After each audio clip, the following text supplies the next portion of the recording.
Hey, kembali lagi. Beberapa tahun terakhir kita sering banget tuh ngedenger istilah Sigma Male.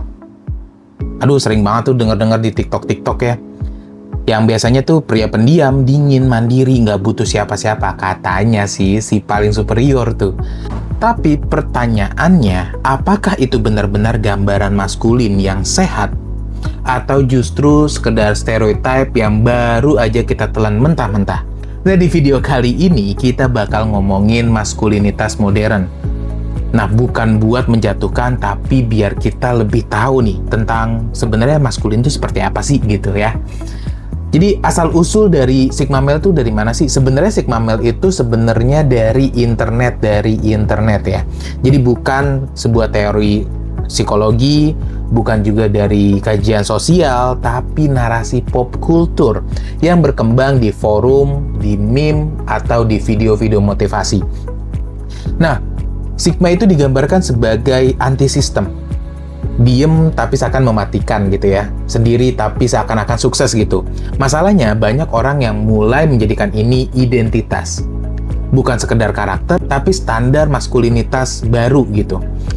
Nah, kenapa sih konsep Sigma Male ini tuh jadi suatu hal yang menarik? Jujur aja, konsep Sigma Male itu kerasa cukup menggoda untuk laki-laki. Egonya tuh naik banget.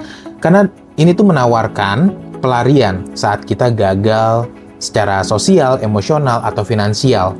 Seakan-akan kita nggak perlu lagi berproses, cukup bilang gua Sigma. Kesepian yang sebenarnya dibungkus aja menjadi seakan-akan mandiri gitu. Menutup diri, atau biasanya dia tuh nyebut dirinya dia tuh, gue tuh bakal fokus sama diri dia sendiri. Atau kadang-kadang dia gak suka belajar komunikasi, dia bilang gue gak suka drama. Padahal bisa jadi itu adalah luka yang memang belum diberesin aja. Maskulinitas toksik dulu sebetulnya disebutnya dengan macho yang berisik gitu. Sekarang lebih sunyi, lebih dingin, lebih tertutup, dan seringkali juga laki-laki tuh dilarang seakan-akan terlihat lemah. Dilarang meminta bantuan, dilarang mengakui rasa takutnya. Padahal gue rasa sebenarnya manusia pun sekuat apapun itu tetap makhluk sosial gitu. Batman pun tetap takut sama Superman, Superman pun takut sama Batman gitu. Ada rasa takut, dan itu jadi suatu hal yang wajar nggak sih? Sangat wajar untuk manusia gitu. Seakan-akan pria itu dan bahkan tidak dibolehkan untuk merasa lemah. Dilarang juga untuk meminta bantuan, dilarang mengakui rasa takutnya. Padahal manusia sekuat apapun tetap aja makhluk sosial. Pria yang memutuskan semua koneksi bukan berarti naik level, tapi justru malah sedang bertahan. Jadi apa sih itu maskulinitas modern? Menurut gua, maskulinitas modern itu bukan tentang alpha ataupun sigma. Bukan soal itu. Tapi tentang kesadaran. Pria maskulin yang secara sehat adalah pria yang bertanggung jawab atau berani bertanggung jawab tanpa harus mendominasi. Mandiri, tapi tahu kapan harus minta bantuan.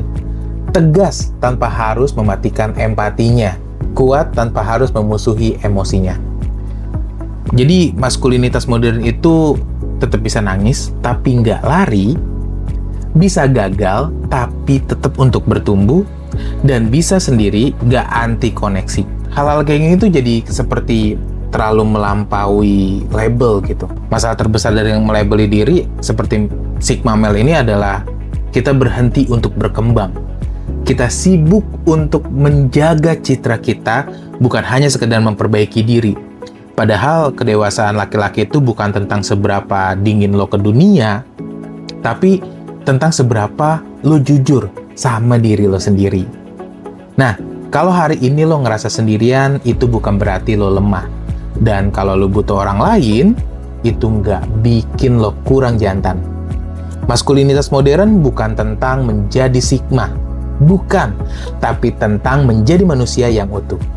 So, kalau lo ngerasa video ini relevan, coba yuk share juga ke teman-teman lo, karena obrolan kayak gini harusnya bisa didengar sama teman-teman laki-laki lainnya. Thank you.